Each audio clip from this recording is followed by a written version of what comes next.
Confío en que siguen escuchando, ¿no?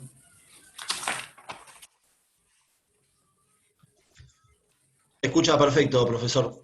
Bueno, Sí, profe, se escucha. bueno, Lo último que vimos, por lo menos que tengo anotado, habíamos visto con el doctor Riquet, Bartolistas puros, las emergencias, los antecedentes históricos de Arriola, los discursos de emergencia. ajá. Eso fue lo último que habíamos visto. Por lo menos eso es lo que tengo. Está bien, está bien. Bueno, la idea de hoy que habíamos hablado con los otros profesores era, saben que las clases básicamente las tienen subidas en el canal y además los encuentros con nosotros fundamentalmente están destinados a evacuar consultas, inquietudes, dudas, etcétera. Pero para eso necesitaríamos que hubieran leído y seguramente eso va a darse con cercanía a la fecha del examen. Por lo tanto, si no tuvieran alguna pregunta o alguna inquietud vinculada a lo que vieron hasta ahora o a lo que hubieran leído del material que tienen disponible, lo que haríamos hoy sería sobrevolar de manera panorámica cuáles son las condiciones, los mecanismos que tienen que ver con, podríamos decir, la materia en general, ¿no? Como para que a partir de ahí ustedes tal vez puedan manejarse con un mapa que contenga cada una de las estructuras, de los conceptos, por supuesto que no vamos a verlos todos hoy, sino simplemente de manera introductoria, y que después, a medida que vayan avanzando en las clases, en el estudio, etcétera, puedan tener un orden,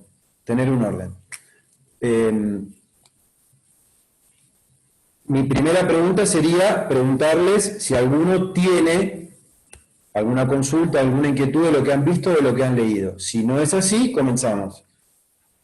De lo que fuera, puede ser que hayan leído algún fallo, material de clase anterior, la estructura que pretendo darle, que le doy generalmente a las clases, es esta, iniciarla con la evacuación de dudas que ustedes pudieran tener. Como les decía, tal vez están empezando y todavía no llegaron esas inquietudes, serán más adelante.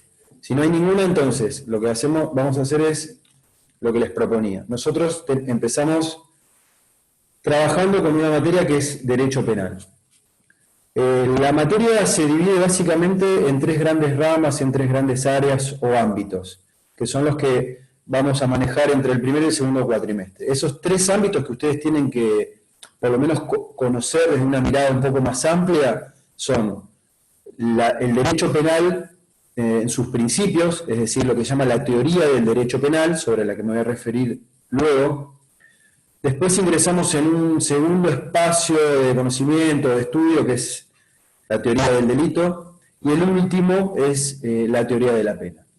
Cuando hablamos de derecho penal, de manera tradicional o conservadora, el derecho penal siempre fue entendido como un vínculo entre la legislación y la resolución de casos. Es decir, el derecho penal está abocado fundamentalmente a interpretar la ley.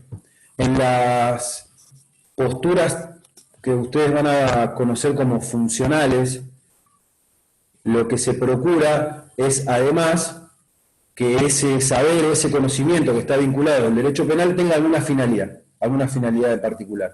En general, y esto es independiente del análisis del material que ustedes tienen para estudiar, que es el manual de Zaffaroni, en general, las posturas que están vinculadas al derecho penal lo que proponen, salvo que nos refiramos a posturas que están vinculadas a totalitarismos o a estados autoritarios, han tendido a partir, podemos decir, del siglo XVIII, de la Ilustración, de la Revolución Francesa, de un autor que se llamó Beccaria, que en algún momento van a leer algo sobre él.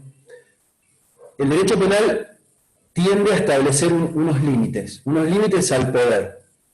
Esa es la función primordial que se intenta asignarle. Les repito, no solo desde una postura como la que vemos en la cátedra, vinculada a lo que se llama agnosticismo, sino en general los estudiosos, los doctrinarios, o lo que se llamó el derecho penal, establece límites o contenciones. Entonces, como les decía, una definición tradicional del derecho penal es, bueno, el estudio del conjunto de leyes, la interpretación de leyes y a partir de ahí tener un material para resolver casos. ¿Quiénes resuelven casos? Todos los juristas. ¿Quiénes son juristas?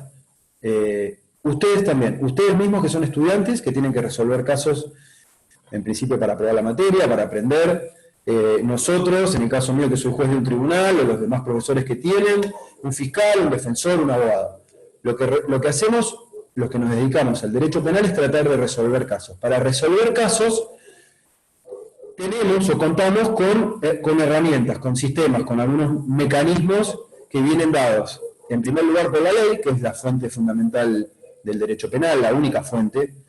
La ley penal surge en nuestro sistema constitucional del Congreso de la Nación. Entonces, a partir de ahí nosotros tenemos la primera materia prima, que es la ley penal. El Código Penal, en términos tal vez un poco más generales, independientemente de que existan leyes complementarias del derecho penal, o leyes que están aisladas. Por lo tanto, una definición tradicional del derecho penal se atiene al estudio de las leyes. Una definición, tal vez podríamos decir más progresista, de carácter funcional, etcétera, como la que van a estudiar ustedes, está vinculada a esta cuestión de los límites. Les repito, esto es propio del derecho penal ulterior a la Ilustración, que se genera a partir del 1830, van a leer autores como Feuerbach, que es uno de los primeros que empieza a darle una estructura a la cuestión del derecho penal. Hasta ese momento, lo único que había eran leyes, digamos, desde los orígenes. ¿Solucionaste? Bueno. Ahí estoy de vuelta. Sí, no, vimos que algo te pasó, entendimos todo que algo te había pasado. Tranquila. Bueno, seguimos. Hasta ese momento, tal vez la cuestión penal no tenía un vínculo directo con algo que podemos llamar derecho penal, eran prohibiciones, infracciones que estaban más vinculadas tenían un carácter divino, un carácter religioso, meramente causal, las penas eran desproporcionadas, por supuesto que lo que nosotros hoy llamamos selectividad siempre existió, es decir, el uso del castigo, por llamarlo de alguna manera, con anterioridad al derecho penal, siempre sobre sujetos o personas básicamente más vulnerables, etc. Entonces, una concepción como la que ustedes van a estudiar del derecho penal, lo que procura, la funcionalidad que tiene el derecho penal es de contención, de límites al poder. Bueno, básicamente, ¿por qué? Porque el poder no se autocontrola. Lo que se logra a partir del siglo XIX, en Europa fundamentalmente a partir del siglo XX, después de la Segunda Guerra Mundial, etc., es algo que va a consolidar ciertos límites a la ley penal. Y para nosotros, producido, generado con anterioridad. ¿Y qué es? Las constituciones. Por lo tanto, cuando nosotros hablamos de esta primera parte del derecho penal, que es la teoría del derecho penal como tal, lo primero que tenemos que reconocer, lo primero que tenemos que estudiar, el lente a partir del cual nosotros estudiamos el derecho penal y cómo debe estudiarse el derecho penal, es a través de la Constitución.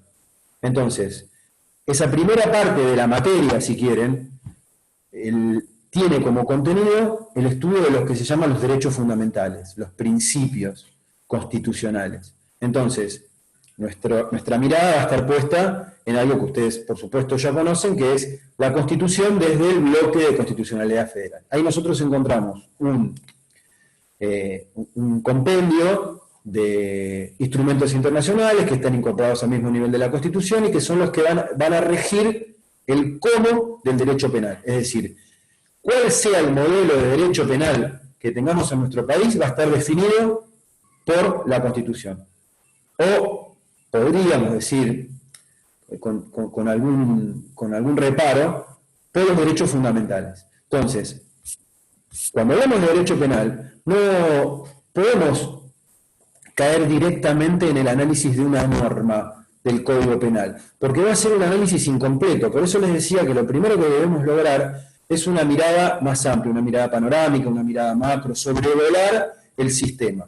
Es como si a ustedes les preguntaran, les dijeran dónde viven, cuál es el barrio, cómo lo manejan. Bueno, uno lo reconoce de una manera, la ciudad, etc.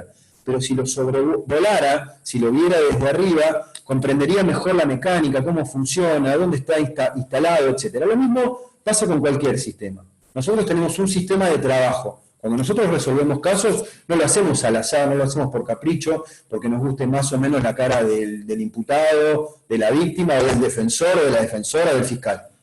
Bien, lo hacemos porque contamos con un sistema. Uno de los subsistemas es lo que nosotros llamamos derecho penal. Y esa primera parte de lo que nosotros llamamos derecho penal está configurada, está constituida por los principios constitucionales. Entonces, cuando corresponda resolver algún caso, y acá caemos en el aspecto práctico, utilitario, si se quiere, del derecho penal, que es el de resolver casos. Por supuesto que también se pretende de alguna manera dar cierta seguridad, ¿no? Seguridad jurídica en el sentido de previsibilidad en cuanto a cómo se va a resolver. Pero con lo primero que contamos es con los derechos fundamentales, con estos principios que nos orientan, que nos ordenan. Así, muchas de las soluciones que podemos encontrar para resolver algunos casos están vinculadas a principios que ustedes van a estudiar, o estudiaron, leyeron por ahora, como por ejemplo, y que son básicos en nuestra tarea, el principio de legalidad, el principio de culpabilidad, el principio de lesividad, el principio de mínima trascendencia, el principio de resocialización de las penas, etc. Si coinciden medianamente con esto que estamos viendo, bueno, verán que ya estamos ingresando en aspectos que son propios del derecho penal, y si reconocemos cuál es el contenido de estos principios, ya tenemos una estructura o un modelo de este sistema con el que pretendemos trabajar. Cuando hablamos, no voy a ingresar, como les decía, al tratamiento en profundidad de cada una de estas cuestiones, sino simplemente, como les decía, ordenarnos. Nos ordenamos con esta primera parte y decimos, dentro de estos principios que tienen que ver con el derecho penal, bueno, uno de ellos es el principio de legalidad. Perfecto, bueno, ¿qué tenemos que saber del principio de legalidad? Bueno, que la ley penal constitucional emerge de un órgano parlamentario que está establecido por la Constitución y que en nuestro modelo republicano y conforme las facultades que fueran delegadas, el Congreso de la Nación es el que legisla en materia penal. Punto. Entonces, a partir de ahí, sabemos que la ley constitucional tiene que emanar del Congreso de la Nación. ¿Y esto para qué sirve? Y la verdad que sirve para resolver muchos casos. Porque en diversas oportunidades podemos encontrarnos con leyes que contengan algún tipo de sanción, algún tipo de castigo, que se parezca mucho a una ley penal, pero que no esté sancionada por el Congreso de la Nación.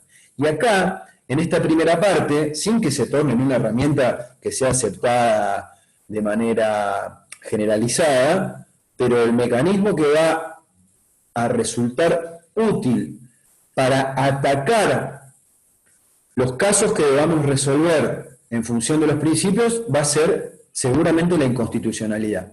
Entonces, cuando hablamos de, por ejemplo, legalidad y que exige una ley que esté dictada por el Congreso de la Nación, una ley que contenga también el principio de lesividad, ¿esto qué significa? Que la ley penal solamente se justifica en tanto intervenga y sea sancionada en este proceso que ustedes también van a leer. Voy a tratar de referirme a mecanismos, institutos y terminología que sea aplicable, que sea materia de estudio y que sea materia de examen también. Algo que nosotros, o que se denomina o que se conoce como criminalización primaria. ¿Bien? La criminalización primaria es este proceso de sanción. Este proceso de sanción a partir del cual el Congreso de la Nación crea ley penal y esa ley penal tiene que cumplir con el principio de legalidad.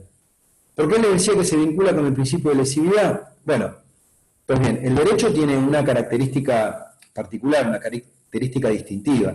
¿Cuál es? El de la coerción. Es decir, en general, no hablamos del derecho penal, sino del derecho como un todo. Cualquier incumplimiento, cualquier infracción, cualquier delito, tiene una consecuencia.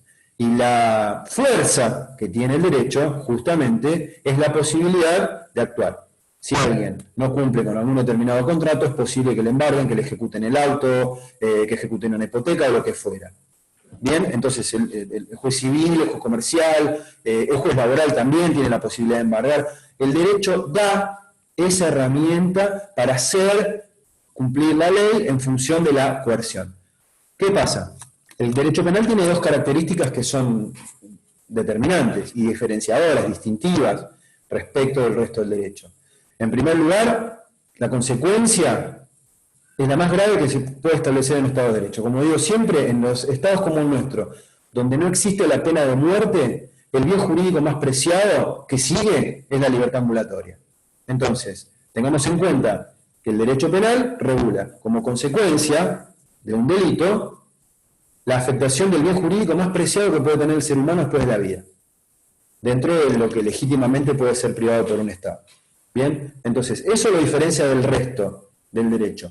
Por lo tanto, la ley penal, en función de esta gravedad de sus consecuencias, solo resultará constitucional en la medida en que tienda a tutelar un bien jurídico significativo. Ejemplo, si a partir de hoy, supongamos, se generan incumplimientos de alguna naturaleza, porque, no sé, las personas empiezan a dejar de pagar la telefonía celular, no sé, por poner un ejemplo cualquiera, ¿no? Y se genera un determinado conflicto.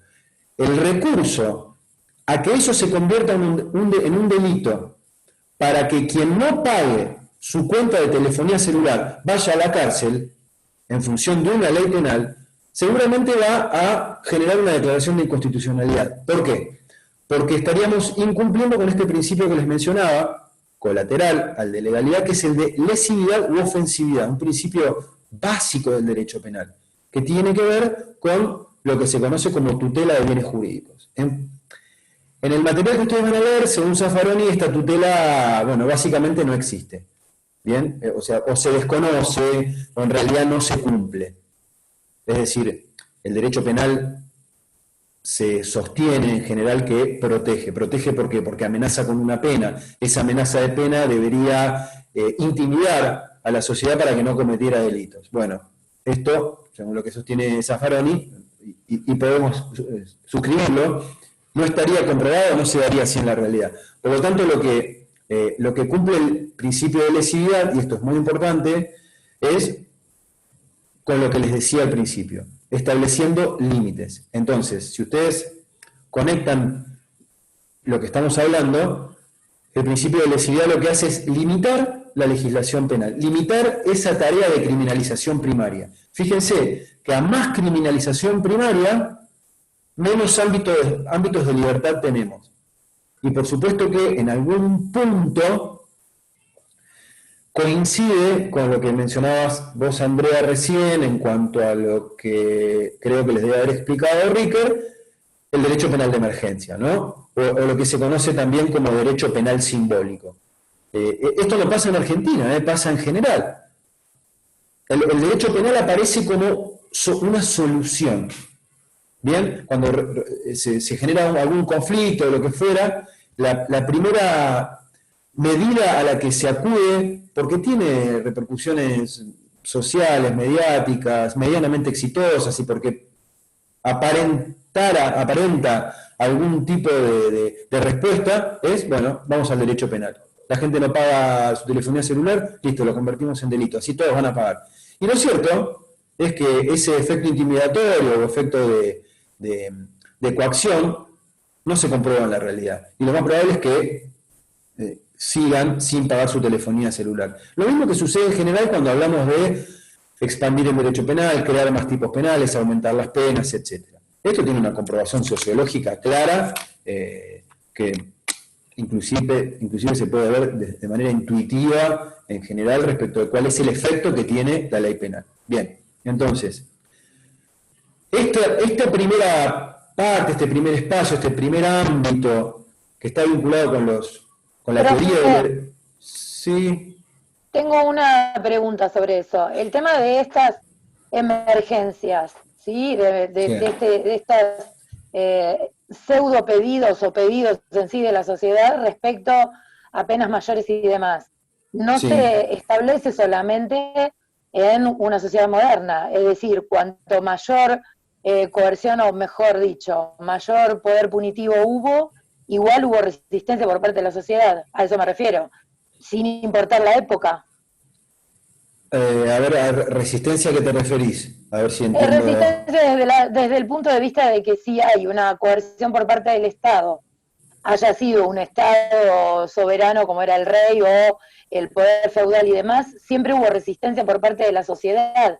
Es decir, que aumentemos las penas no significa que se resuelva en sí el delito. ¿Es así? Así lo interpreto. Sí, es correcto, y además eso está estudiado, ¿no? Digamos, no está vinculado a una respuesta caprichosa, subjetiva o arbitraria, sino que hay estudios que certifican que los aumentos de pena y los aumentos de tipos penales no han reducido de ninguna manera el delito. Es más, las estadísticas que uno conoce también lo comprueban, sin perjuicio, y que en esto quiero ser claro, que las estadísticas tampoco son una pauta certera. ¿Y por qué les digo esto? Porque nosotros en el delito nos manejamos con un desconocimiento absoluto de lo que se llama cifra negra del delito. La cifra negra del delito tiene un espectro en proyección amplísimo que reconfiguraría todos los números que tenemos del delito. Hay cantidad de delitos que son gravísimos, pero que terminan siendo normalizados en determinados aspectos, como por ejemplo, el robo de un celular en la parada de un colectivo con una pistola, es un delito gravísimo, con una pena altísima. Pero de cada 100 delitos de esa naturaleza que se cometen, se denuncian 5. ¿Me explico? Entonces, veamos cuáles son los números con los que nos manejamos. Vuelvo entonces. Esta primera cuestión de la teoría del derecho penal, manejada por principios como el de legalidad, que lo entendemos además en 4 fases que van a ver más adelante: una ley cierta, previa, prohibición de retroactividad de la ley penal, ultraactividad de la ley penal más benigna. Son todos instrumentos que ustedes van a tener que estudiar cuando toquen cada uno de estos temas, pero cuando ustedes digan y retroactividad de la ley, por ejemplo, como pregunta de examen, bien, lo que estoy proponiéndoles es que tengan un mapa general que les va a permitir decir, y retroactividad de la ley, bien, cierro los ojos y digo principio de legalidad, teoría del derecho penal, acá es donde estoy ubicado, en esta primera parte del derecho penal en general, de la materia, si quieren, y ahí es donde tengo que enfocarme. ¿Por qué? Porque es una derivación del principio de legalidad. Y fíjense que si ustedes logran una ubicación en este sobrevolar la materia a modo de un GPS que los oriente, ya están, yo no quiero ilusionarlos, pero me animo a decirlos que tienen un porcentaje de la respuesta ganado ya, para poder contestarla correctamente. Obviamente que les estoy diciendo y retroactividad de la ley penal, como les podría decir en la segunda parte de la materia, algo que hoy desconocen, salvo que haya algún recursante que bueno, no lo veo por lo menos en las pantallas que tengo acá, error de prohibición indirecto, estado de necesidad justificante, etcétera. Bueno, lo primero que hacemos es ubicarnos. Cuando logramos ubicarnos en esta propuesta que les hago hoy, ya tenemos un porcentaje alto de la respuesta que debamos dar o del caso que tengamos que resolver, ganado. ¿Bien? Entonces, como les decía, principio de legalidad, principio de lesividad es lo que estamos hablando, es que el derecho penal se encargue, en función de esta consecuencia tan grave que genera en un Estado de Derecho. Bueno, si vamos a echar mano del derecho penal en esta cuestión del derecho penal de emergencia, simbólico, como respuesta, como solución, que no es cierta, por lo menos que sea respecto de afectaciones a bienes jurídicos que lo justifiquen, a bienes jurídicos que sean de importancia.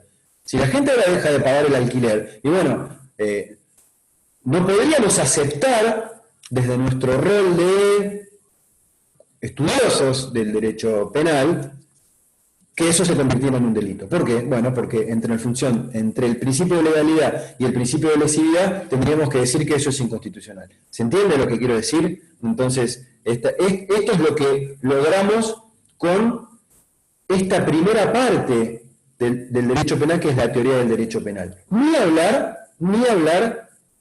una de las otras características distintivas que tiene el derecho penal, que es el principio de culpabilidad, donde, por llamarlo de alguna manera, no existe lo que se conoce como responsabilidad objetiva. El principio de culpabilidad hace que se pueda imputar un delito única y exclusivamente si se dio alguna de las dos formas posibles subjetivas en relación al delito, que son el dolo o la culpa, o algunas combinaciones de esta que más adelante verán, y que además esa persona haya podido comprender lo que se llama la criminalidad del acto, o que lo que estaba haciendo estaba prohibido.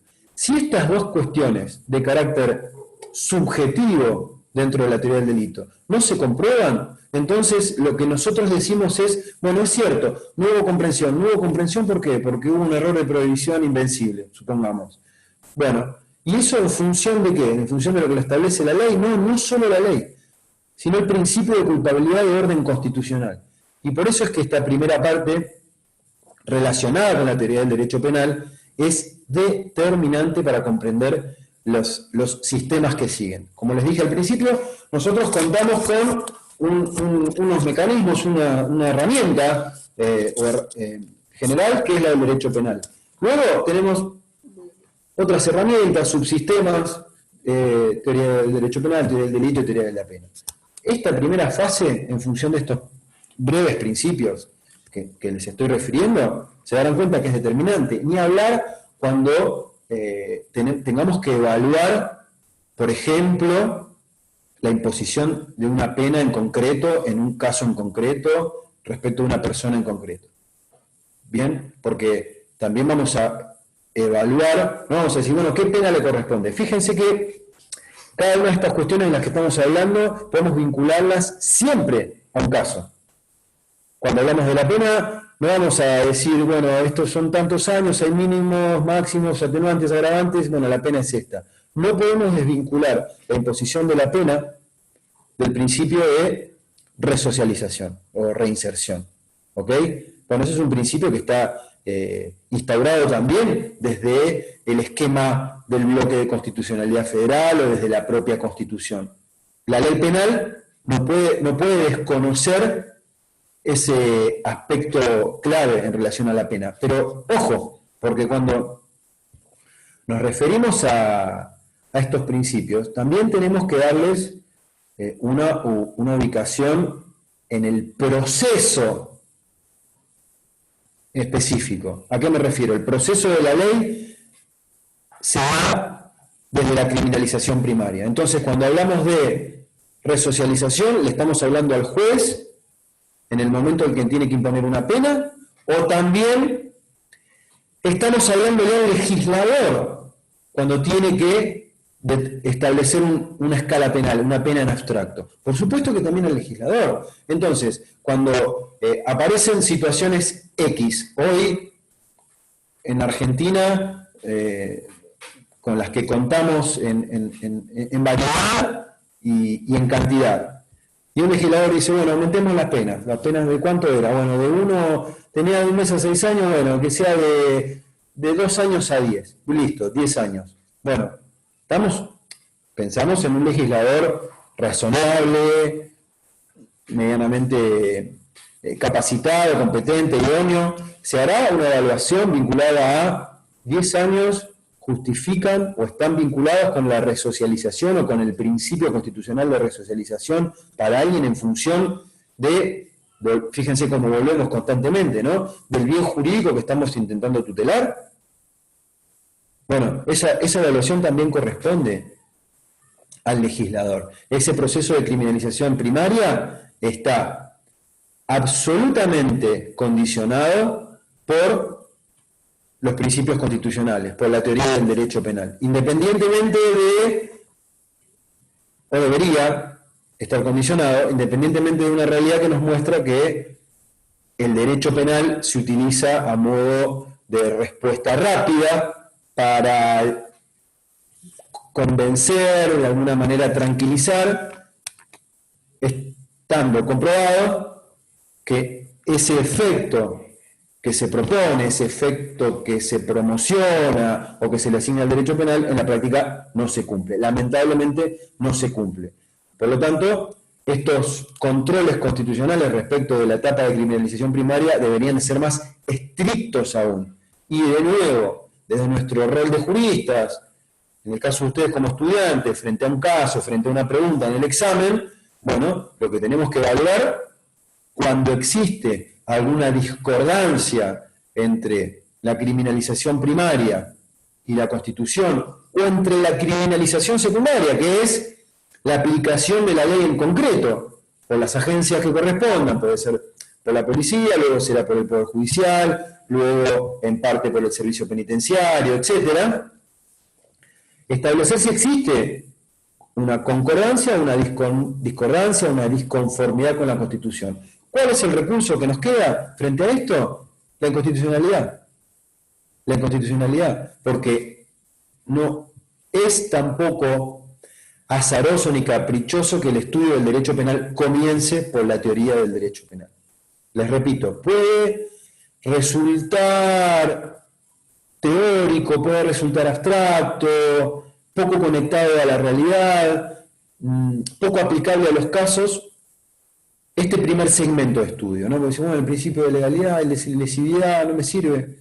Si coincidimos o de alguna manera estamos de acuerdo en lo que venimos hablando, se verá que cada uno de esos principios tiene una aplicación directa, concreta y específica en los casos que tengamos para resolver. Y que a su vez van a estar vinculados con los dos subsistemas que siguen, que son el de la teoría del delito y el de la teoría de la pena. Claramente es así. Y claramente la solución frente a una incompatibilidad va a ser la inconstitucionalidad. Cuando digo solución, es una solución que ustedes pueden dar a un caso o una solución que ustedes pueden dar a una pregunta de examen, básicamente, para que lo que estamos hablando les sirva y les resulte útil. Ahora bien, como subsistema que sigue en esta materia en general, pasamos a estudiar el delito en concreto. Es decir, una vez que nosotros manejamos, que conocemos los principios constitucionales, que, como les decía, desde una vista panorámica, desde una vista macro, nos permiten a nosotros dar una calidad al sistema penal en general en función de la Constitución, y que sabemos que la criminalización primaria y la criminalización secundaria van a estar condicionadas por esta teoría del derecho penal, lo que sí es pasar al análisis de un caso en concreto. Cuando hablamos de la ley penal en particular y del delito en concreto, pasamos al sistema que se conoce como teoría del delito. Cuando decimos teoría del delito, en realidad lo que uno debería reconocer o señalar es que hay tantas teorías del delito como autores existen. Esto parece tal vez desorientador y no lo es, porque ninguna ley penal, ni la nuestra, ni ninguna otra, en principio, establecen que deba seguirse una teoría del delito. La teoría del delito es un esquema de solución que se compone por el estudio de la ley penal, por la interpretación que a esa ley le da la doctrina, la literatura penal, y fundamentalmente, por la interpretación que esa ley penal le da a la jurisprudencia. Repito, la única fuente del derecho penal es la ley. La doctrina y la literatura, junto con la jurisprudencia, por supuesto que apoyan como soporte la interpretación de la ley. Y muchas veces, les diría en concreto y en la realidad, de manera determinante. ¿Por qué? Bueno, porque la ley penal no nos brinda las soluciones para todos los casos. Ustedes van a estudiar a lo largo de la materia, van a ver institutos o mecanismos que tienen que ver, por ejemplo, con algo que nosotros llamamos tipo penal, con algo que se conoce como tipo complejo, dolo, autoría inmediata, inimputabilidad, esto que les mencionaba hoy, algo que se llama error de prohibición, un estado de necesidad justificante, elementos objetivos del tipo, elementos normativos, eximentes, etcétera, etcétera. Bueno, todo esto forma parte, en particular, de la teoría del delito. Una teoría del delito que es clave para la aplicación de la ley. Cuando nosotros nos enfrentamos con un caso, alguien que roba, alguien que entra en una casa y rompe una ventana, alguien que mata a otro, alguien que estafa, defrauda, etcétera, etcétera, etcétera, lo primero que debemos manejar, la herramienta con la que nosotros vamos a encarar ese caso va a ser la teoría del delito. Y la teoría del delito cuenta también, podemos decir, con distintos caminos. Tiene un orden, esa teoría del delito, nosotros la vamos a estudiar en 4 fases, que es la acción, la tipicidad, la antijuricidad y la culpabilidad. Esto es muy genérico, es por demás conocido, y me animaría a decirles que desde todo punto de vista insuficiente, ¿no? Porque bueno, todos podemos responder y decir el delito es una acción típica, antijurídica y culpable, perfecto. Pero a partir de ahí tenemos que empezar a andar estos caminos. Y estos caminos tienen sus curvas, sus desvíos, sus atajos, etc.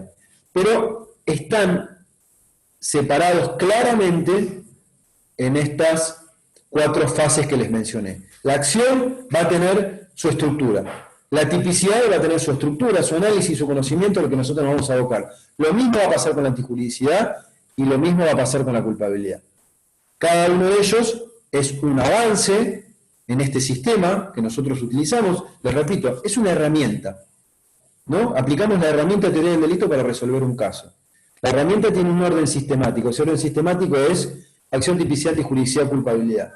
Cada uno de esos segmentos, esos espacios de estudio y de análisis, nos va a permitir a nosotros trabajar de manera ordenada para resolver un caso. Entonces,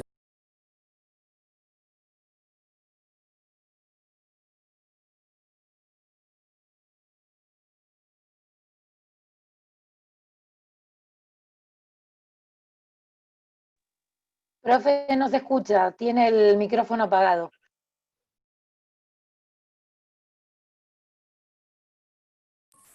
bueno, ahí estamos, ¿no? Sí, ahí se escucha. Bien, bueno, gracias. Sí. Les decía, de nuevo, con teoría del delito, sobrevolamos, tenemos este mapa que nos sirve a nosotros, vamos a ponernos de acuerdo en que nos sirve para aprobar el examen, ¿no? Que es lo importante por ahora. Entonces, contamos con el mapa de la teoría del delito. El mapa de la teoría del delito se divide en estas 4 zonas, por llamarla de alguna manera, y a su vez indagamos en cada una de ellas. La ley penal, que es la materia prima con la que nosotros trabajamos. Es decir, nosotros empezamos a hablar de derecho penal cuando tenemos una ley penal. Y después habrá que desarticularla, analizarla, criticarla, cuestionarla, avalarla o lo que fuera, desde los principios a los que me referí sintéticamente antes, y no desde la teoría del delito. Pero los mecanismos y las herramientas que nosotros utilizamos para esto no están dadas por la ley penal. Insisto, conceptos como dolo, autoría mediata, autoría en aparatos organizados de poder, error de prohibición indirecto, que invencible, que tal y otra cosa. No, vamos a ver el código, no lo vamos a encontrar. Es más, vamos a ver el código, y les voy a dar un ejemplo para que se entienda esto que significa teoría del delito. Vamos a ver el código y no vamos a encontrar la palabra dolo. Y uno, como alumno de Derecho Penal, va a decir, ¿cómo que no está la palabra dolo si a mí los profesores me vuelven loco para que les explique qué quiere decir el dolo y cuál es la diferencia entre el dolo y la culpa, y me dan un caso atrás de otro para que lo resuelva, y en el Código Penal no está la palabra dolo? Y bueno, no está. Entonces, esto te sirve para entender que la teoría del delito viene dada por una creación de la doctrina y de la jurisprudencia, que a lo largo del tiempo ha ido mutando. ¿Bien? No voy a entrar en temas de teoría del delito, pero aparecen los primeros esquemas justamente con Feuerbach, fundamentalmente con un autor que se llama von List, en 1883, y después algunos otros autores determinantes que van a estudiar, que fueron generando algún cambio y que fueron dando un orden. Les decía, ¿teoría del delito o teorías del delito? Teorías del delito. La ley, nuestro Código Penal, ¿qué teoría del delito sigue? Ninguna, porque es un Código Penal y porque ningún Código Penal nos obliga a establecer una teoría del delito. Es más, nosotros podríamos resolver casos con la ley sin alusión a teoría del delito alguno. Es decir, en el caso mío, yo en la mayoría de las sentencias no tengo ni necesidad de hacer citas o de explicar cuál es la teoría del delito que sigo o qué autores sigo, porque se entiende que en la forma de resolver y cuáles son las palabras que se utilizan en el mecanismo están asociadas a una teoría del delito en particular. Si ustedes me preguntaran, bueno, ¿cuál es la teoría del delito más extendida? Es decir, ¿cómo es la forma que se utiliza la forma más usada para construir casas en Mar del Plata? Bueno, lo que más se utiliza es este sistema, porque este sistema sirve por tal y tal, entonces, bueno, la mayoría usa este. Bien, los juristas, en términos generales, ¿a qué teoría del delito recurren? Y bueno, podríamos decir, yo les diría sin dudas a la que se conoce como teoría finalista, o al llamado finalismo. Si bien cada finalismo, según cada autor, tiene algún retoque, algún matiz, algún estilo en particular, bueno, podemos decir que es la teoría del delito más extendida. Inclusive en Zaffaroni, que es lo que ustedes van a estudiar, estamos hablando de un finalismo. Un finalismo que tiene una funcionalidad, ¿no? Que es esta que les decía al principio, de tratar de reducir un poder punitivo que se desborda, que no se autocontrola, que merece límites. Entonces, ese finalismo que ustedes van a ver estructura la teoría del delito de manera tal que la acción tenga un contenido, la tipicidad otro, la antijuricidad, la culpabilidad y tal. Que lo van a ver cuando ingresemos en la teoría del delito en particular. Por lo tanto, acá lo que observamos es este segundo espacio, segundo nivel que nos toca conocer respecto del estudio del derecho penal. Y por supuesto que en el ámbito de la teoría del delito rigen y condicionan su aplicación los principios constitucionales que ya conocemos porque venimos de ese primer nivel en el que los estudiamos. Por ende, y por ejemplo, en el ámbito de la teoría del delito podemos hablar de una tipicidad formal en relación al hurto de un alfajor de un supermercado, porque encuadra en términos estrictos, en términos de legalidad, en el delito de hurto. Bien, por eso decimos que la teoría del delito nos permite realizar esta tarea de subsunción, le llamamos, pero va a aparecer de nuevo este principio del que hablábamos antes, ¿no? El principio de lesividad. Fíjense que nosotros lo conectamos con la criminalización primaria. Es decir, bueno, se justifica una ley que tenga tanta pena para esto, se justifica una ley que proteja un bien jurídico que puede ser protegido por otros ámbitos del derecho.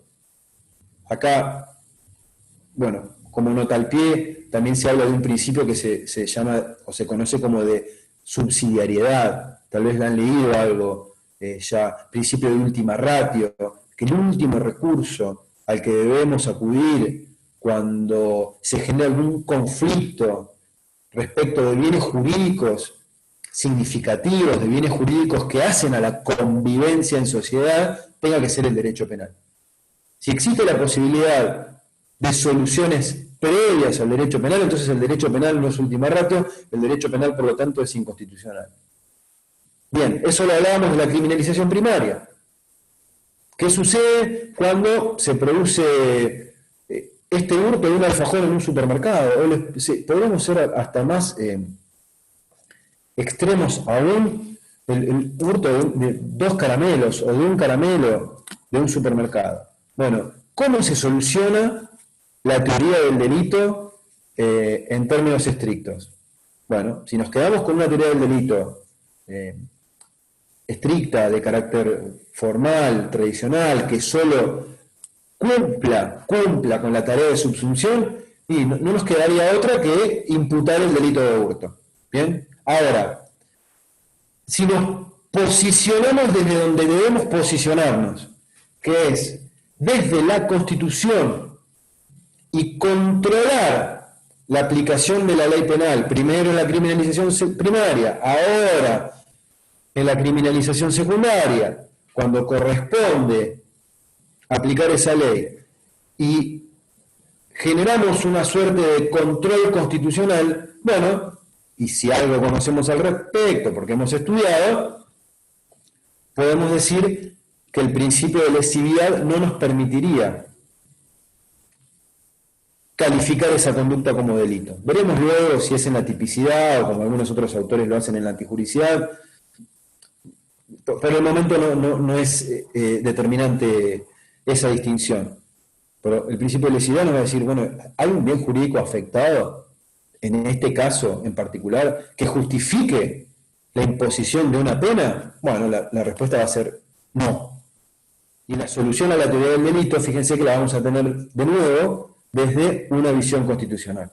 Entonces, lo mismo pasa en el ámbito de la acción. Yo les decía que el esquema de la teoría del delito cuenta con 4 fases que están bien definidas. Bien definidas de manera sistemática, de manera, les diría, cronológica, en el sentido de que ese es el orden que llevan, de manera que también cuando nosotros afirmamos alguna de esas categorías, ya en la categoría que sigue no podemos corregir lo que hemos resuelto en la etapa previa, es decir, si nosotros decimos que hay una acción que es típica porque una persona realizó conducta, porque no hubo ninguna causa de exclusión y porque esa figura encuadra en un tipo penal, de manera objetiva y subjetiva, bueno. Profesor, quería hacerle una pregunta, disculpe que lo haya interrumpido. No, ningún problema, interrumpan cuando quieran, no pasa nada, mejor. Quería saber cómo se seleccionan los casos, cómo se seleccionan los casos por las agencias ejecutivas. Bueno, es una pregunta ya que tiene un tinte más sociológico, ¿no? En principio, está claro lo que les decía.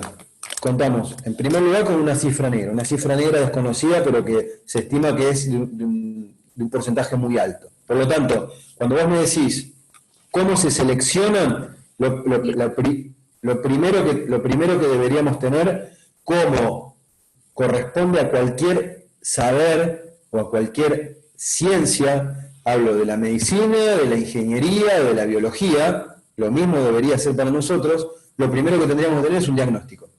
Inexorablemente tenemos que tener un diagnóstico, es decir, qué delitos suceden, cuáles son, en qué porcentaje, etcétera, quiénes son las víctimas y tal. Bueno, ese diagnóstico para nosotros es absolutamente incompleto por la cifra negra. Pasamos a la cifra conocida o a la cifra en blanco. De la cifra en blanco, vos tenés en el ámbito del derecho penal el más alto porcentaje de las causas por delitos graves están generadas o ingresan al sistema por la agencia, vamos a llamarla agencia, ¿no? Pero por la misma policía. Uh-huh. Ese es un primer ámbito. Después, otro tipo los delitos que tienen que ver con la vía pública, generalmente que atacan a la propiedad, por supuesto que atacan a la persona también, hurto, robo, daños, etcétera, están vinculados en un alto porcentaje a la selección policial. Y la selección policial, esto también está estudiado, muy estudiado, opera, y esto no es, hacen esto porque son malos. Hacen esto porque culturalmente están condicionados a trabajar con un estereotipo. Y ese estereotipo es claro. Uno podría decir también que esa forma de trabajar termina siendo también la más simple, la que menos complicaciones le genera, porque trabajar sobre un estereotipo es trabajar sobre una persona vulnerable, sobre una persona que no cuenta con recursos para cuestionar, criticar, atacar la labor policial o la labor judicial también o lo que fuera. Entonces ahí tenés la forma de selección policial es por selectividad. Después, al nivel judicial esa selectividad se mantiene. ¿Por qué? Porque es la misma selectividad que viene de base.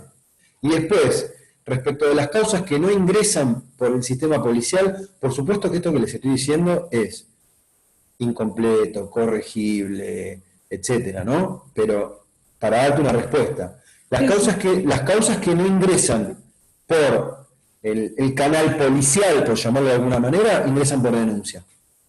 ¿Sí? Dentro... La criminalización secundaria. Esto es criminalización secundaria, exactamente. El ámbito de la criminalización secundaria también genera un modelo de trabajo para las agencias de criminalización secundaria, digamos, policía y poder judicial, para ser claros, ¿no? Que es lo más simple. Entonces, el poder judicial también opera por selectividad, frente a su... Vamos a hablar de capacidad, ¿no? Porque no quiero ingresar en otro aspecto, más allá de que yo integro el Poder Judicial, pero bueno, no es el lugar. En función de la capacidad me refiero a capacidad de respuesta, capacidad humana, capacidad de recursos, etcétera. Bueno, fíjense que ya de lo que ingresa se puede procesar una parte.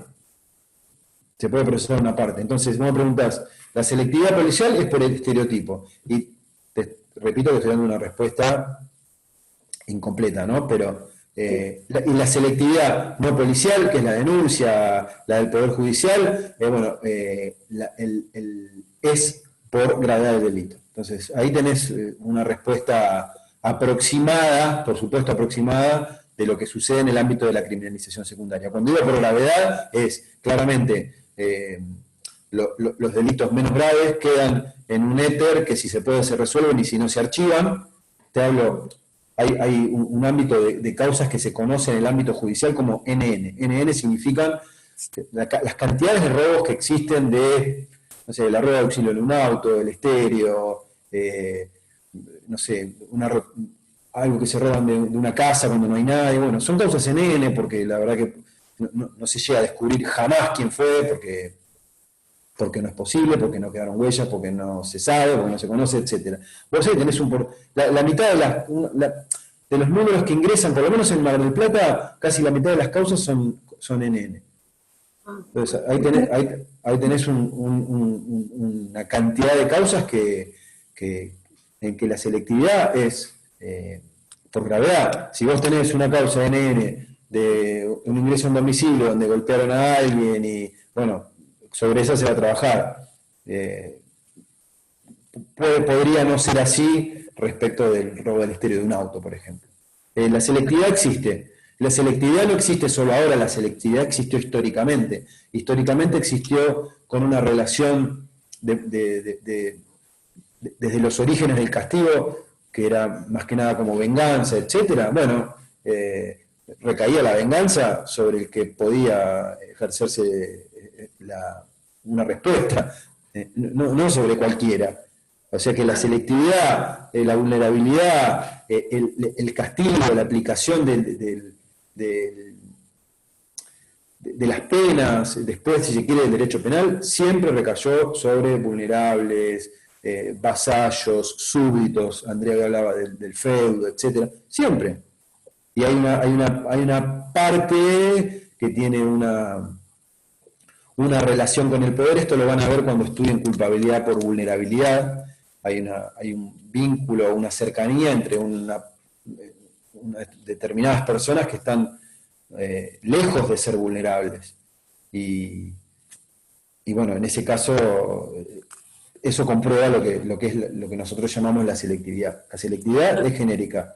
La vulnerabilidad existe, como les digo, el programa de criminalización primario, es decir, todas las leyes que existen y todos los delitos que se cometen día a día, de todo tipo, jamás podrían ser abarcados por el sistema. Bueno, entonces el sistema, de alguna manera, si quieres entenderlo así, se autorregula por pautas y parámetros que no están vinculadas con la ley, sino con su capacidad de respuesta, con sus conveniencias, con las menores dificultades que genera, etc. Es así. Bien. Bueno, muchas gracias. Bueno, íbamos por... bueno, estábamos hablando de la teoría del delito. ¿Bien? Sí. Bueno. Segundo espacio de análisis, teoría del delito, van a encontrarse con esto que les refería, estos 4 ámbitos que están absolutamente interconectados, porque no podemos estudiar uno sin haber confirmado el anterior, pero cada uno se cierra en sí mismo con su análisis. La acción, la tipicidad, van a ver que la tipicidad también tiene un ámbito, un segmento, un espacio de análisis objetivo, donde vamos a evaluar si hay una acción que se corresponde con el tipo penal, si hay un resultado, si hay una relación causal, algo que después se conoce como imputación objetiva, si se dan ciertos elementos que establece el tipo, etc. Y después, fíjense que en el tipo subjetivo ya nos conectamos de nuevo con otro principio constitucional que es el de culpabilidad. Y para que la primera parte se confirme, los tipos penales van a exigir que haya dolo o culpa o alguna combinación particular.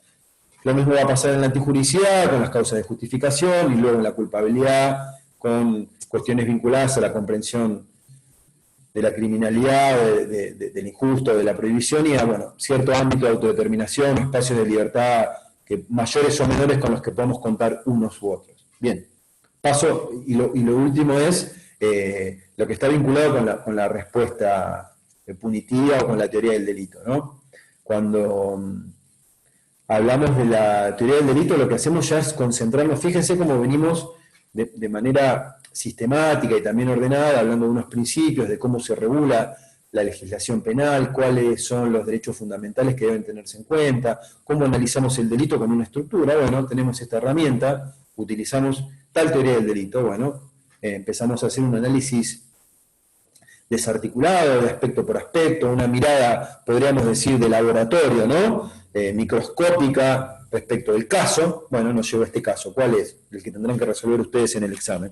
Tal hizo tal cosa y tenía el guardavidas que no prestó atención cuando estaba tomando mate, mientras estaba ahogando a alguien y la persona se murió y tal. Bueno, listo. ¿Y ahora qué hago? No, ahora qué hago, no, tengo la teoría del delito, ya estudiamos, ya sabemos, aplicamos esa herramienta. Bien, confirmado el delito, porque logramos superar con éxito cada una de estas estaciones, ¿no? que implican un nivel de análisis. Bueno, lo que tenemos que evaluar por último, y es como si fuera poco, ¿no? Si corresponde una pena en primer lugar, y en segundo lugar, ¿cuál es la medida de esa pena?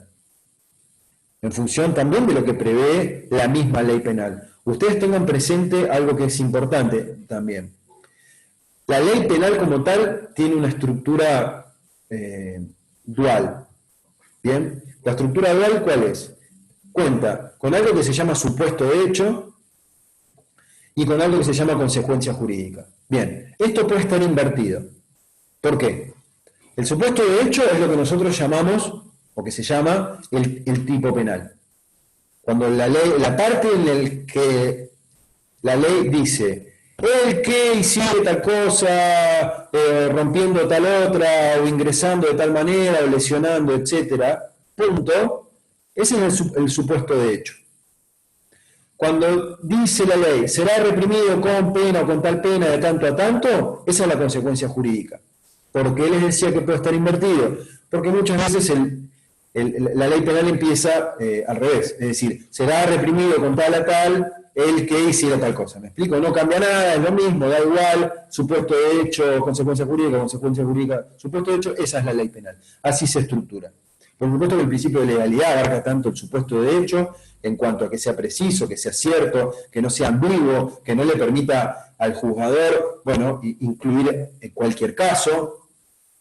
En esto juegan con el principio de legalidad algunas cuestiones que ustedes también van a estudiar y que son objeto de examen en general, que es con lo que se conocen como la ley penal en blanco, los tipos penales abiertos, etcétera, ¿no? Bueno, entonces, tercera fase y última, y les repito, trascendental, porque involucra lo que se conoce como ejecución de la pena. Trabajamos hasta acá para determinar si hubo un delito, si existió ese delito le corresponde una pena, y bueno, el paradigma de la pena en nuestro ámbito es la prisión. Si bien existe también la multa y la inhabilitación, el encierro carcelario es el paradigma de la pena, y ahí es donde tenemos que poner el foco cuando hablamos de teoría del delito, teoría de la respuesta punitiva. Fíjense cómo vamos ya cerrando este esquema, esta mirada global de lo que debemos saber. Les repito, con esto tenemos un mapa, si uno estuviera en el secundario, ¿no? O en el primario, un mapa político, ¿no? Después iremos completándolo, un mapa físico que nos da unos contornos de lo que debemos saber, pero sin dudas, y reitero esto, sin dudas es clave para que nosotros sepamos dónde estamos parados. Si alguno de ustedes después recuerda algo de lo que hablamos hoy, cuando alguien les diga, che, esto es una obediencia de vida, digamos, como estado de necesidad justificante, y uno puede decir, ah, perfecto, bueno, esto lo ubico en la antijuridicidad. Fíjense cómo el mapa les sirve. Y a sus intereses, como les decía, me parece que les va a generar un porcentaje de la respuesta ganado ya. Bien, teoría de la pena. Cuando hablamos de teoría de la pena, lo que van a tener que estudiar o lo que debemos manejar son básicamente lo que se conocen como fines de la pena o teorías de la pena, y desde dónde nosotros analizamos la pena. La vida de la pena, me refiero a desde el momento en que nace hasta el momento que se aplica, también pasa por 3 estadios que son clave, ¿no? La pena nace con la sanción de la ley penal. Ese es el momento en el que nace la pena, cuando el legislador dice, quien realiza tal cosa será reprimido con tanto a tanto, ahí le estamos dando el certificado de nacimiento, la partida de nacimiento a la pena. Primer análisis. ¿Qué significa esto? Que la teoría de la pena debe ser considerada, ahora vemos, ¿no?, a qué nos referimos con teoría de la pena, por el legislador. Después, en una segunda instancia, esa pena que en principio aparece en la criminalización primaria en abstracto, bueno, va a concretarse con su imposición por un juez. Bien, entonces esa pena en abstracto se transforma en una pena en concreto. En las penas divisibles, hay penas divisibles e indivisibles. Las indivisibles son las perpetuas. Las penas divisibles tienen un mínimo y un máximo. Bueno, el juez va a establecer, también en base a otra herramienta, que es otro pequeño subsistema con el que contamos, que es el de la individualización de la pena, a partir de atenuantes y agravantes, dirá, bueno, de 1 a 6, listo, 3.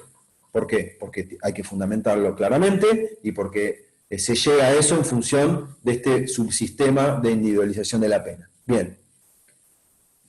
Por último, y en tercera instancia, en este espacio de la teoría de la pena, de la respuesta penal estatal, esa pena en concreto reclama el cumplimiento de los fines que se le asignan en una etapa que se llama ejecución de la pena. Entonces, no culmina nuestra instancia de análisis del delito, cuando decimos, bueno, es delito, listo, culpabilidad, se terminó, chao, firmo acá y nos vamos. Culmina cuando se cumplen con el paradigma, con los fines que se le asignan a la pena en esa etapa de ejecución. Hoy, en la actualidad, en la mayoría de los modelos procesales existe la figura del juez de ejecución. Fíjense la importancia y la trascendencia que tiene esta tercera fase, este tercer nivel de análisis, que se crea una figura específica encargada del control, del cumplimiento del fin de la pena en la etapa de ejecución. Entonces,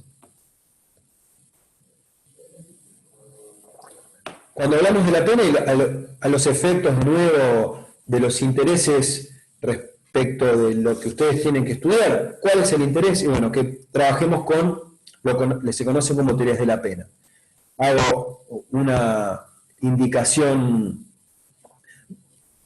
meramente introductoria y ya lo verán cuando les toque. Cuando nos referimos a teoría de la pena, nosotros tenemos que hacer el siguiente análisis. Evaluar que existen teorías de la pena de carácter absoluto, evaluar que existen teorías de la pena de carácter relativo, y evaluar, en lo que a nosotros corresponde, por supuesto que hay otras opciones, ¿no? Hay posturas dialécticas, integradoras, etc. Pero en términos generales, que existen teorías de la pena de carácter absoluto, teorías de la pena de carácter relativo, y algo que se conoce, en función del material al que ustedes tienen que acudir, como agnosticismo, la teoría agnóstica de la pena. Entonces, ya acá tienen de nuevo una estructura que les tiene que permitir claramente asentarse en las respuestas que les correspondan. Digo, cuando hablamos de teorías absolutas, estamos hablando de algo que se conoce como retribución, ¿no? Las teorías retributivas, hay autores que verán en su momento en particular, Kant, Hegel, etcétera, que son los que establecen el porqué de la pena. Cuando hablamos de teoría de la pena, lo que tenemos que preguntarnos es, ¿para qué? También, en términos más coloquiales, si se quiere, ¿para qué alguien, cuál es el fin de enviar a alguien a prisión, o de mandar a alguien a prisión? ¿Cuál es el fin de que alguien esté 3 años en prisión, 2 años, 1 año y medio, 10, 15, o lo que fuera? Bueno, para eso existen entonces estas teorías. Las teorías absolutas de carácter retribucionista, es decir, que devuelven de alguna manera el daño que se ha causado con un criterio proporcional, bueno, van a decir, esta persona va a la cárcel porque cometió tal delito y merece o debe retribuírsele tanto. Estoy siendo, de nuevo, incompleto, ¿no? Por lo introductorio de lo que estoy refiriendo. Después vamos a pasar a las teorías de carácter relativo. Estas ya van a tener una mirada en términos de prevención. Es decir, le van a asignar a la pena, a este encierro, al para qué del encierro, un carácter preventivo. Algunas lo van a hacer desde el punto de vista individual y otras lo van a hacer desde el punto de vista general. Individual, ¿qué significa? Vamos a decir que la pena tiene una justificación respecto de aquel que ha cometido un delito. Entonces, esa prevención va a ser individual porque recae sobre quien cometió el delito. Y esa prevención puede ser positiva o negativa. Y acá es lo que nos interesa a nosotros. Cuando hablamos de prevención positiva, prevención especial positiva, es igual para nosotros a reinserción o resocialización. Teorías re. Algunos términos por ahí más adecuados que otros, pero bueno, no viene a resultar de interés ahora. ¿Qué significa? Que a través de la resocialización, de la reinserción, lo que vamos a procurar es prevenir que el día de mañana esa persona vuelva a cometer delitos. ¿Por qué? Porque le vamos a ofrecer un tratamiento para que no vuelva a hacerlo. Pero también existe la teoría preventiva individual negativa, a la que no le interesa la resocialización, sino que le interesa apartar a esa persona de la sociedad. ¿Y por qué prevenimos con eso? Bueno, prevenimos porque lo estamos apartando de la sociedad. Entonces, mientras esté encerrado, no va a cometer delitos. También hay prevención. Les repito, esto es absolutamente introductorio, pero para que se entienda el esquema general que les propongo, para que puedan ubicarse en un mapa al momento de estudiar, resolver un caso o responder. Las teorías preventivas se completan también con las teorías preventivas de carácter general. ¿Por qué? Porque esas están dirigidas ya no a quien ha cometido un delito, sino a la sociedad. Por eso, la expresión general. Y también pueden ser positivas o negativas. Las positivas son aquellas que le envían un mensaje a la sociedad en el momento de la imposición de una pena en clave de renormalización. ¿Esto qué significa? Que cuando una persona es condenada y enviada a la cárcel, sancionada con una pena, lo que está haciendo el sistema es renormalizarse, ratificar que el sistema funciona.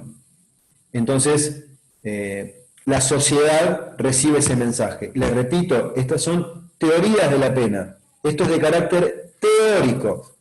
Teórico.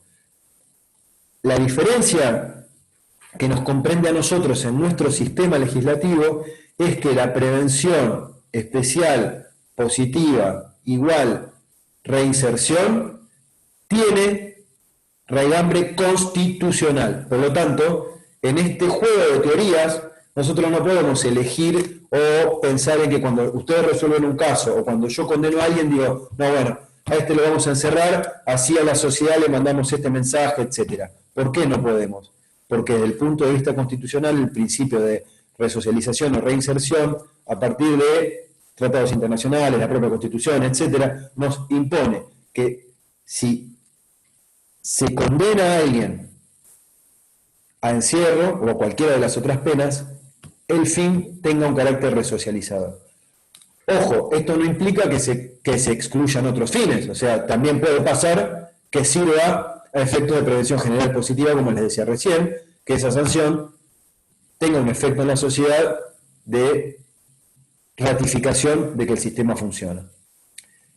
En términos de prevención general, y esto es lo último que les digo, también se habla de una prevención general negativa, en términos ya intimidatorios o de coacción. Cuando se crea una ley, o en esto que hablábamos hoy, del derecho penal simbólico, donde decimos, no, bueno, alguien que se roba un caramelo, 10 años de prisión, bueno, lo que estamos tratando es de intimidar a la gente, intimidar a la sociedad, para que sepan que si hacen esto hay una sanción.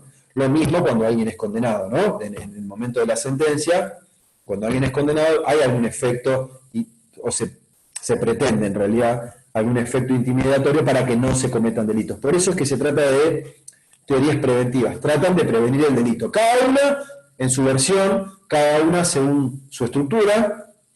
Lo que es cierto es que a nosotros nos corresponde habilitar o evaluar la pena desde la resocialización especial positiva. ¿Por qué? Porque tiene raigambre constitucional, no las otras.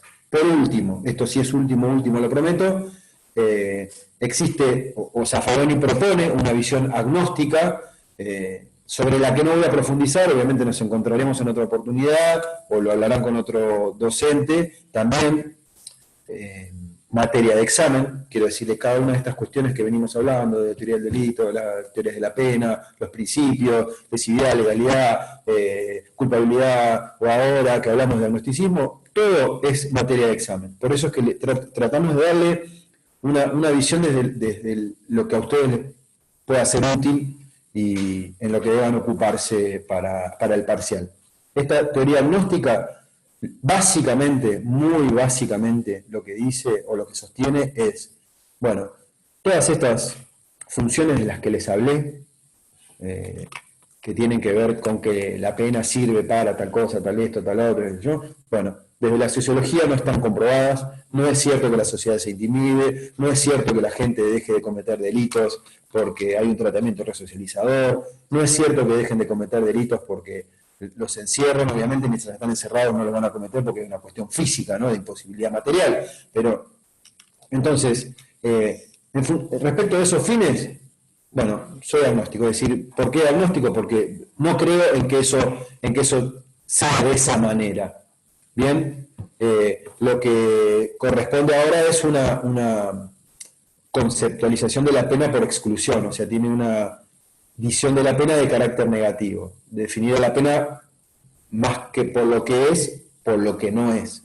Es decir, la pena que no genera o que no tiene un fin reparador o que no tiene un fin de coacción administrativa directa, bueno, digamos, reformulo, corrijo. Toda aquella coacción que no tenga un fin reparador o que no tenga un fin de administrativo directo, bueno, todo lo demás que implica un castigo va a ser pena. Y como tal, merece una visión desde el derecho penal constitucional, es decir, desde los principios, y merece toda nuestra atención como penalistas en términos de su estudio, de sus límites, de su individualización, etc. Con esto doy por cumplida la misión de esta clase, que tenía que ver con ofrecerles un panorama general. Empezamos desde los principios básicos, desde la criminalización primaria, y concluimos con la pena y con la referencia a la visión agnóstica, que es la que nos corresponde. Yo quiero decirles esto finalmente. Uno podrá decir, bueno, pero nos falta contenido. Claro que les falta contenido, porque lo que propusimos es esto, que cuenten con ese mapa físico que usábamos en el colegio. ¿Bien? Entonces lo que tienen ahora son títulos, subtítulos, espacios, pero son espacios ordenados. Espacios que después van a ir completando a medida que avance la materia, completando a medida que vayan estudiando, y si los completan en el orden que vimos hoy, van a tener perspectivas de éxito respecto de lo que implique resolver un caso o contestar alguna pregunta. ¿De acuerdo? Si no tienen ninguna pregunta, consulta, inquietud, por mi parte he finalizado. Les deseo un excelente... Sí. Gonzalo Rodríguez, disculpe que interrumpa. No, pueden interrumpir siempre, ya les lo dije. Que ustedes a lo largo de la clase había nombrado el finalismo, una de las teorías, el finalismo. Sí. La pregunta no es particularmente con el finalismo, sino con otras dos teorías que no me habían quedado claras, que una era el neocantismo y la otra era el funcionalismo. Sí. Que no sé en qué parte de la materia ubicar, o sea, que sería como parte de la teoría del delito. Perfecto, bueno, te voy a decir dónde ubicarlas y después lo verán conmigo cuando veamos las teorías del delito. Voy a tratar de ser breve. A tu pregunta, la respuesta es sí, en la teoría del delito. Vos fíjate que si tenemos esta mirada global, que podemos separarla en tres zonas, bueno, por eso les decía que si esto les sirve, puede ser que les resulte de utilidad. Vos me decís neocantismo, ¿no? Como hacíamos hace un rato. Bueno, yo cierro los ojos, veo mi mapa y digo, ¿dónde va el neocantismo? A ver, esto que me están en neocantismo, perfecto. Va en teorías del delito, sin ninguna duda, va en teorías del delito. Tu ubicación es correcta. Ahora, ese neocantismo aparece en términos más teóricos de la teoría del delito, en opciones que tenemos para estudiar la evolución de las teorías del delito, que aparecen, digamos, por primera vez con esta persona, con este autor alemán que se llama von List, que parte de algo que se llamó causalismo. ¿Bien? El neocantismo lo que hace es, viene a corregir algunas cuestiones vinculadas con el causalismo en virtud de determinados valores. Como no voy a ingresar en eso, el orden que te doy es, Gonzalo, es causalismo, neocantismo, finalismo, funcionalismo. Si quieren darle un orden, por supuesto que no es perfecto, pero en términos históricos podemos decir que se dio de esa manera. ¿Bien? El causalismo como primera estructura más o menos ordenada de algo que podemos llamar teoría del delito, el neocantismo que lo corrige a partir de la inclusión de algunos determinados valores. El causalismo era aséptico, abstracto, básicamente objetivo, etc. Después aparece el finalismo, estamos hablando de 1880, el causalismo, el neocantismo, principio del siglo XX, finalismo 1930, 30 y pico, cuando Bell le escribe su obra sobre la acción, y bueno, el funcionalismo ya sobre la década del 70, al funcionalismo teleológico, que va a aparecer con dos autores básicamente se llaman Roxini y Jacobs, y les incluyo, para que sepan dónde ubicarlo, Zaffaroni también es funcionalista. ¿Bien? ¿Se acuerdan que yo les dije hoy? Es un finalismo con una finalidad. Bueno, podemos decir que es funcionalista. ¿Por qué? Porque él a su derecho penal le asigna una función clara, que es la de limitar el poder punitivo. ¿Está bien, Gonzalo? Sí, bárbaro. Sin profundizar, ¿no? Por supuesto. Claro, sí.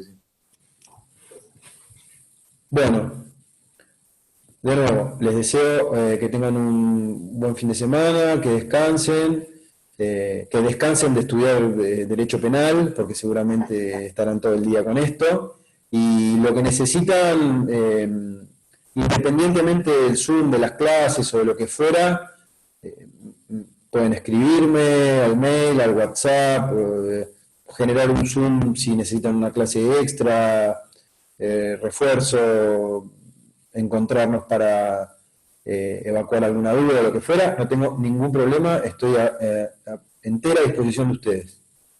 ¿Sí? ¿Puede pasar el mail, profe? El mail es fácil, gomezurso@gmail.com. Si se los escribo en el chat.